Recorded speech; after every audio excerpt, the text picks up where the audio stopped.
महानायिकांनी योगदान दिलं त्या सर्व महामानवांना महानायिकांना विनम्र अभिवादन करत या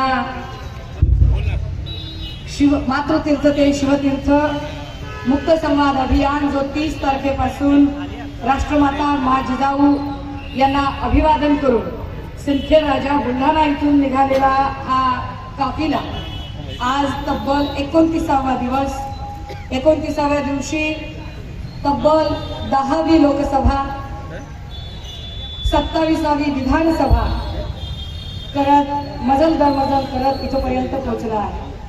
माझ्या समवेत इथले संपर्क प्रमुख रुपेशभाई म्हात्रे या ठिकाणी आमचं स्वागत करणारे उपनगराध्यक्ष विजयजी भगत, आमच्या समवेत असणारे श्री राऊतजी कुलदीप झालके, सगळे आमचे युवा सेनेचे अल्पेश भोईर हिवरे, अनेक मान्यवर पदाधिकारी जे आहेत, आमच्या महिला संघटिका ताई आणि आपण सर्व भावांनो आणि बहिणींनो, बऱ्याच जणांना असं वाटतंय की या सगळ्या धामधुमीच्या काळामध्ये मोठ्या सभा करायच्या सोडून ताई या पायी का बरं पायपीट करत असतील आणि का फिरताय एवढ्या उन्हातानाचं। इकडे ऊन लागतंय। आता आम्ही ज्या भागातनं आलो तिकडनं प्रचंड थंडीचा बेल्ट होता आणि तो बेल्ट पार करून इथपर्यंत आलोय। हेतू काय आहे? हेतू हा आहे राजे हो, ठीक आहे, इको कमी कर रे बाबा आणि काहीच करू नको याला। हेतू हा आहे की गेल्या 10-5 वर्षामध्ये एकूण राजकारणाचा दर्जा इतका घसरलाय, जो महाराष्ट्र कधी काळी अत्यंत विद्वत्ता प्रचूर अशा लोकांनी व्यापलेला महाराष्ट्र होता, तो महाराष्ट्र आता बोलघेवड्या फितुरांनी व्यापला आहे। या सगळ्या बोलघेवड्या फितुरांकडून म्हणजे गद्दारी वगैरे हे तर सर्वश्रुत आहे, पण महिलांबद्दल अत्यंत हिंकस दृष्टिकोन वाढीस लागत आहे। एकीकडे ही सगळी मंडळी म्हणत आहेत की आम्ही प्रभू श्रीराम, पण मुळात त्यांना रामच कळलेला नाही। यांना जर राम कळलेला असता तर राम मर्यादा पुरुषोत्तम होते हेही कळलं असतं। ज्या लोकांनी कुठलीच मर्यादा शिल्लक ठेवली नाही त्यांना मर्यादा पुरुषोत्तम राम कळू शकत नाही। राम एकवचनी एकपत्नी एकबाणी होते। मला एकपत्नीवर आता जास्त बोलायचं नाही, कारण आत्ताचा एकूण सिनेरिओ बघता कधी खासदार राहुल शेवाळेवर एखादी रिंकी बक्सला नावाची एखादी मायमाऊली प्रचंड तक्रारी करते, व्हिडिओ सादर करते, सगळे पुरावे देते, पण उभ्या भारतात तिची एकही पोलीस कंप्लेंट लिहून घेतली जात नाही का?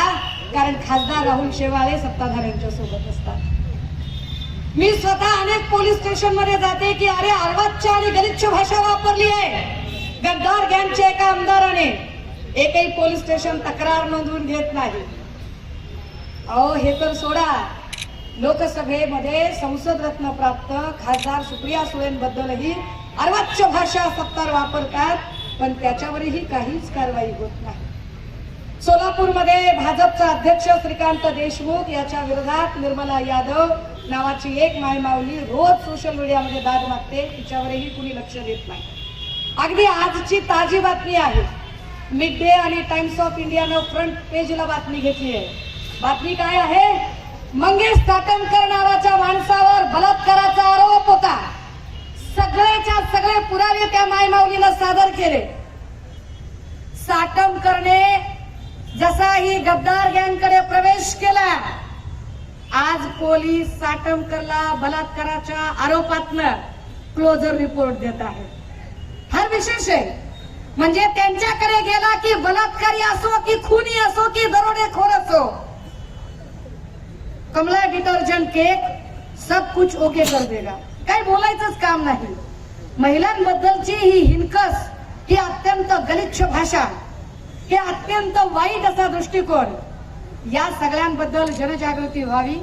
खऱ्या अर्थानं आम्ही मा रमाईच्या, मा जिजाईच्या, मा सावित्रीच्या, फातिमाबी शेख, ताराराणी शिंदे, अहिल्यादेवी होळकरांच्या लेकी आहोत। आणि कुणी जर अशा पद्धतीने जर इतक्या गलिच्छ भाषेत बोलत असेल तर त्या संबंधाने पूर्ण राज्यभरात एक जनजागृती झाली पाहिजे। ईडी, सीबीआय, इलेक्शन कमिशन सारख्या स्वायत्त यंत्रणा काय पद्धतीचा हायदोस घालतायत ते आपण बघितलं। 10 पक्ष फिरून आलेला राहुल नार्वेकर ज्यांची स्वतःची पक्षनिष्ठा नावाची गोष्ट नाहीये ज्यांच्याकडे, ते इतरांना सांगताय तुझा हा पक्ष, तुझा तो पक्ष, खिरापत वाटल्यासारखे पक्ष वाटतात. लोक बघतात ही सगळी गोष्ट. ईडी सीबीआय वरती ज्याने ज्याने आरोप केले, तो तिकडचा व्हिडिओ स्पेशालिस्ट मुलुंडवाला, हिसाब तो देना पलिंगा, तो हिसाब तो देना पलिंगा वाला, एवढ्या लोकांवर त्याने ईडीचे आरोप केले. माध्यमांमध्ये हे सगळं सर्वश्रुत आहे. एक असा रिपोर्ट दाखवावा की किरीट सोमय्याने ज्याच्यावर आरोप केला त्याला शिक्षा लागली. किरीट सोमय्याने ज्याच्यावर आरोप केले ते नंतर सत्ताधाऱ्यांच्या सोबत गेले आणि त्या प्रत्येकाला क्लीन चिट मिळाली. म्हणजे किरीट सोमय्या हा माणूस भ्रष्टाचार बाहेर काढत नाही, तर किरीट सोमय्या नावाचा माणूस फक्त आणि फक्त विरोधकांमधल्या एका माणसाला पकडून ब्लॅकमेल करायचं काम करतो. किरीट सोमय्या हा ब्लॅकमेलर माणूस आहे, हा भाजपचा नेता वगैरे नाही. मला आनंद आहे, मी भाजपचा आभार मानले पाहिजेत, मी भाजपचं अभिनंदन केलं पाहिजे की बाकी काही का असे ना, भाजपच्या कार्यकर्त्यांनी किती का सतरंजा उचले ना आणि 45 पैशांच्या हिशोबाने किती का मेसेजेस फिरवे ना, पण जेव्हा काही द्यायची वेळ येते तेव्हा भाजपा इमाने इतबारे काँग्रेसच्या आणि आमच्यासारख्या पक्षातल्या लोकांना घेऊन देते. मूळ भाजपाईंना ती काहीच देत नाही. आम्ही आभार मानतो. मिलिंद देवरा असतील किंवा अशोकराव चव्हाण असतील, या सगळ्यांना जे भाजपने भरभरून दिलं, आम्ही आभारी आहोत. आणि आम्ही आभारी याहीसाठी आहोत की एवढा आक्रस्ताळेपणा केल्यानंतरही आणि इतका नीचतम स्तर गाठल्यानंतरही नारायण राणेच्या पदरात काही पडलं ना, भाजपच्या महिला आघाडीतल्या आक्रस्ताळ्या बायकांच्या पदरात काही पडलं. किमान भाजपला तो सेन्स आहे की कुणाला द्यावं कुणाला नाही द्यावं. नारायण राणेला दिलं नाही, त्यांनी काँग्रेसच्या लोकांना दिलं. राजे हो, हे म्हणाले होते की आम्ही भ्रष्टाचार संपवणार आहोत. कसा भ्रष्टाचार संपवला? आपल्याला हे बाराखड्या शिकवत होते. ए फॉर आदर्श घोटाळा, बी फॉर भूसपोर्स घोटाळा, सी फॉर चारा घोटाळा, डी फॉर दालन, E for Enron, F for forest, G for गायरन, एच फॉर हवाला, S for sugar and T for Telgi. हे आपल्याला बाराखड्या शिकवत होते. पण हे जेवढे आरोप केले ही सगळीच्या सगळी माणसं भाजपने स्वतःच्या मांडीवर घेतली. एका अर्थाने महाराष्ट्र स्वच्छही झालेला आहे की सगळेच्या सगळे भ्रष्टाचार ही आता भाजपमध्ये गेले आहेत. ही उमेद आहे, ही उमेद आहे. मला वाटतं पानगळ झडली की नवी पानं फुटायला मदत होते. ती नवी पानं फुटतायत, नवे अंकुर फुटतायत. भिवंडी लोकसभेतून आमचा रुपेश म्हात्रे सारखा एक खंबीर भाऊ, जो खंबीर भाऊ इथल्या लोकसभेचे प्रश्नही समजू शकतो आणि ताकदीने इथे या सगळ्या लोकांशी अत्यंत छान पद्धतीने सामावून समायोजन आणि समन्वय करू शकतो. ही सगळी नवी नेतृत्वाची पिढी तयार होत आहे. ही सगळी माणसं ताकदीने, ते गणेश राऊत असतील, धानकेजी असतील, ही सगळीच माणसं ताकदीने लोकांचे प्रश्न सोडवण्यासाठी पुढे येत आहेत. दादा हो, हा मुक्त संवाद कशासाठी? तर हा मुक्त संवाद याहीसाठी कि दर महिन्याला पंतप्रधानांनी यायचं आणि म्हणायचं मैं मन की बात करूंगा, और मन की बात में क्या बोलूंगा कि गटर में से गैस निकलता है, मन की बात में क्या बोलूंगा तो उधर अमेरिका में क्या हुआ, ऑस्ट्रेलिया में क्या हुआ, और दादा इधर देखना इंडिया में कितना जल रहा है, इधर मणिपुर जल रहा, उस पर बात नहीं कर रहे. मणिपुर में इतना सब कुछ हो रहा, उस पर बात नहीं कर रहा. उधर की मन की बात. मुक्त संवाद यासाठी आहे की बहुत हो चुकी मन की बात, अब सुनेंगे जन की बात. आम्ही लोकांचं म्हणणं ऐकायला आलोय, लोकांशी बोलायला आलोय, लोकांचे प्रश्न समजून घ्यायला आलोय. आणि हे लोकांचे प्रश्न समजून घेत असताना अनेक ठिकाणी अनेक प्रकारचे प्रश्न समोर येतात. काल आम्ही महाविकास आघाडीच्या सगळ्या पदाधिकाऱ्यांच्या सोबत चर्चा करत होतो. महाविकास आघाडीचे पदाधिकारी सांगत होते काय पद्धतीने भिवंडीचं एकूण वातावरण करून टाकले. मुरबाड रेल्वेचा प्रश्न, मुरबाड रेल्वेसाठी केलेलं भूमिपूजन आणि त्यानंतर त्याच्याकडे अजिबात लक्ष न देणं, आसनगाव साठीच्या ज्या लोकल सोडल्या तर त्या लोकलचा साधा इथल्या चाकरमान्यांचा प्रश्न, या प्रश्नांवर खरंच तोडगा काढलाय का?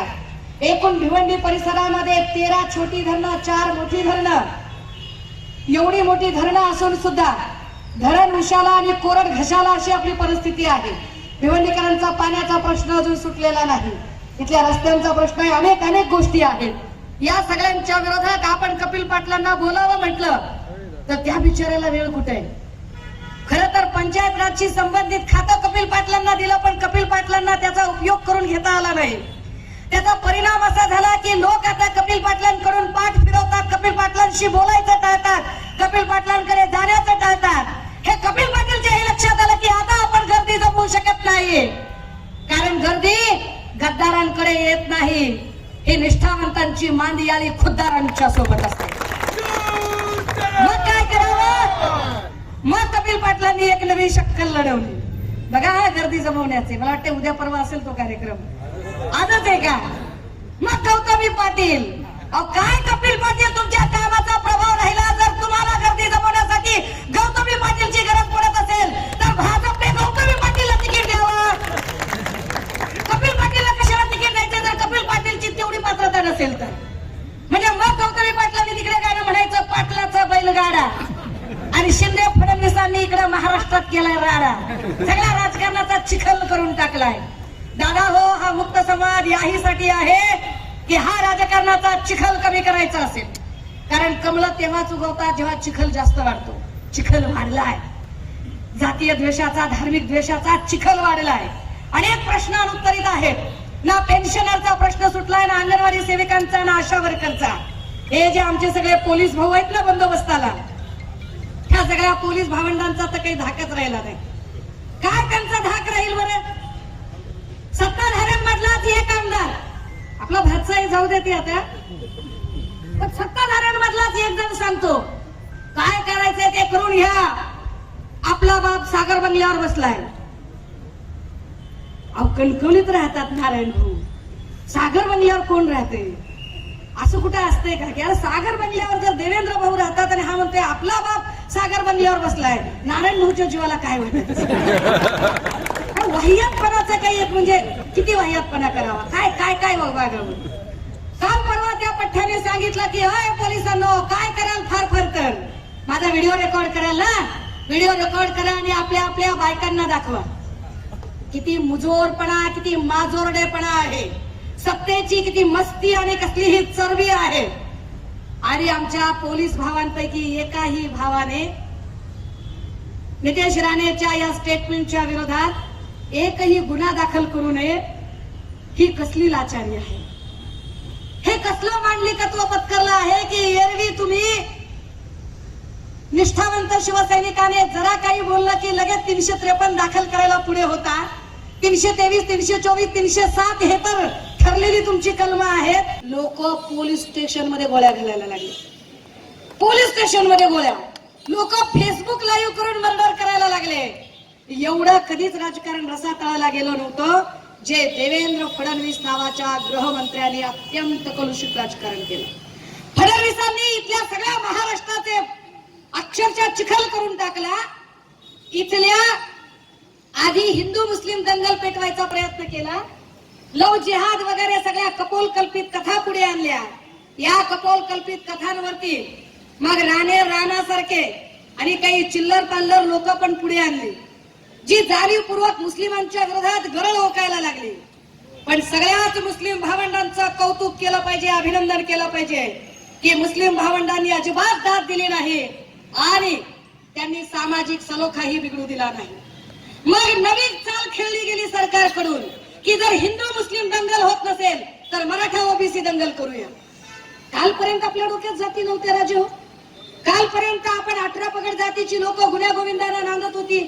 कालपर्यंत इथला मराठा साळी माळी कोळी तेली तांबोळी आतार बागड सुतार लोहार कुंभार आराधी बराडी गोंधळी हे सगळेच्या सगळे लोक एकत्र गुन्ह्या गोविंदाला नांदत होते. भाजप आणि फडणवीसने या सगळ्या लोकांना अक्षरशः गटातटात विभागून टाकलं. जाती जातीचे धर्माधर्माचे टॅग त्यांना लावले. आणि ते असं का करताहेत? कारण त्यांना माहिती आहे की इलेक्शन आलंय जवळ. इलेक्शन आल्यावर तुम्ही त्यांना प्रश्न विचाराल, सांग बाबा महागाईचं काय झालं, बेरोजगारीचं काय झालं, तिथल्या वेगवेगळ्या सेक्टर मधल्या नोकर भरतीचं काय झालं, कंत्राट भरतीचं काय झालं, त्यावर त्यांना प्रश्नांची उत्तरं द्यायला उत्तरं नाहीत. म्हणून त्यांनी 2 मुद्दे पुढे आणले. एक जाती आणि धार्मिक विद्वेष आणि दुसरा राम मंदिरचा मुद्दा. राजे हो, जर यांना रामाबद्दल आदर असता तर राम हा राजकारणाचं टूलकिट त्यांनी केलं नसतं. अरे तुम्ही सगळे हिंदू ना. माझ्या माहितीप्रमाणे आम्ही जे हिंदू लोक आहोत, आमच्या मराठवाड्यात तरी, तुमच्याकडे काय माहित नाही मला, पण जेवढं मला आकलन आहे, हिंदू धर्मामध्ये पौष महिन्यात कुठलंही शुभ कार्य करत नाही. ना वास्तुशांत करतात, ना पूजा घालतात, ना मुलगी बघायला जातात, ना साखरपुडा करतात, ना लग्नाची तिथी काढतात, ना नामकरण करतात. एकही शुभ कार्य पौष महिन्यात होत नाही. मग भाजपने प्रभू श्रीरामाची प्राणप्रतिष्ठा पौष महिन्यात कशी काय केली? ती प्राणप्रतिष्ठा खरे तर रामनवमीला व्हायला हवी होती, पण रामनवमी इलेक्शन झाल्यानंतर येईल आणि भाजपला मुद्दा कॅश करता येणार नाही. मुद्दा कॅश करण्यासाठी, राजकारण करण्यासाठी भाजपाने हे सगळं नाटक केलं. आपण राम म्हणतो का? हो, आम्ही प्रभू श्रीरामांना मानतो. प्रभू श्रीरामाचा मर्यादा पुरुषोत्तमाचा गुण आम्ही मानतो. म्हणून तर आम्ही बाहेर निघालो ना की प्रभू श्रीरामाचे राज्य जर कपट कारस्थानाने हिरावले असेल आणि त्यांना कपट कारस्थानाने राज्य हिरावून घेऊन त्यांना एका वनवासाला पाठवले, अगदी त्याच पद्धतीने सन्मान्य पक्षप्रमुख उद्धव साहेबांना ईडी सीबीआय इलेक्शन कमिशनच्या सह्याने शिंदे फडणवीसांनी कपट कारस्थान करून वर्षावरून पायऱ्या उतरायला भाग पाडले. हे मी बोलत नाही, हे स्वतः एकनाथ शिंदेंनी अभिनंदनाच्या ठरावाला उत्तर देताना सभागृहाच्या पटलावर सांगितलं की हे सरकार पाडणं आम्हाला शक्य झालं नसतं जर देवेंद्रजींनी मदत केली नसती. देवेंद्रजी आम्हाला रात्री अपरात्री येऊन भेटायचे, वेश बदलून भेटायचे, हे शिंदे सांगतात.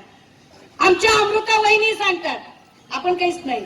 आमच्या अमृता वहिनी म्हणतात देवेंद्र असं हुडी बिडी घालून यायचा, जो गॉगल बिगुल घालायचो आणि कुठू जायचा, मला कळायचं नाही की देवेंद्र कुठे जातो, कुठे जातो. आपण बोललो हे, आपण नाही बोललो. अरे आम्ही पुन्हा सांगतो, आम्ही खानदानी लेकर आहेत, आम्ही नाही बोलणार काही. हे सगळं शिंदेंनी बोललं, हे सगळं फडणवीसांच्या पत्नीने सांगितलं. राजे हो, त्याच फडणवीसांनी सभागृहाच्या पटलावर सांगितलं की माझ्या पत्नीला अनिक्षा जयसिंगानी नावाच्या बाईने ब्लॅकमेल केलं, माझ्या घरात ती बाई घुसली, माझ्या पत्नीवर स्पाईंग केलं, माझ्या पत्नीचे व्हिडिओ शूट केले.